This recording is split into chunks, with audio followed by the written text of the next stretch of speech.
Accusations of war crimes amid decades of bloody conflict. History may look back on Wednesday as a critical point in Palestinian-Israeli negotiations. This is the day the Palestinian Authority officially joined the International Criminal Court. CCTV's Stephanie Freid spoke with one Palestinian family for insight into one of the first likely cases. Omar Abu Aisha walks through the rubble of his son's former home. Last summer, Israel's military destroyed the dwelling with explosives and ransacked the other apartments. 5 family members, including 3 young children, were displaced. The destruction was retribution. Amr Abu Aisha and accomplice Marwan Kawasme, seen here, kidnapped 3 Israeli teens at a bus stop last June and then killed them. What my son did was right, 100%. He was defending his homeland and defending rights of Palestinian prisoners in Israeli jails. I completely support him.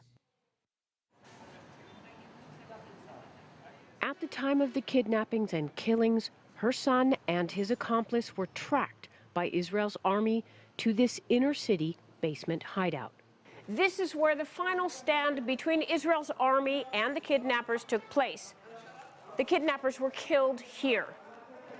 Talking to the family, it's tough to feel sympathy. They glorify the two as warriors. But the two paid for their crimes with their lives. Demolishing the family home constitutes a different sort of crime, according to the Geneva Conventions. The Fourth Geneva Convention expressly addresses the issue of retaliation against perpetrator family members, friends, and relations. We look at the ICC as a mechanism of justice. We look at the ICC as a way, to maintain even peace, because the status quo, it doesn't help peace. Palestinian investigators say ICC membership also serves as a channel for probing Palestinian transgressions committed against both Palestinians and Israelis. The aim, they say, is transparency on all fronts. The Abu Aisha home demolishing will be one of the committee's first cases presented to the ICC. Abu Aisha's crimes are heinous, but the committee maintains his family doesn't deserve to pay for them. And back here in Tel Aviv, it's important to note that Israel is not a member of the ICC and likely has no intention of cooperating with future investigations.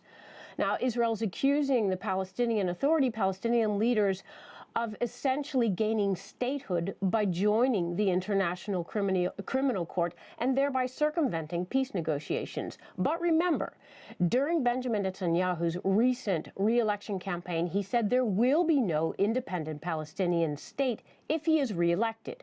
Now, after his victory, he backtracked on that statement.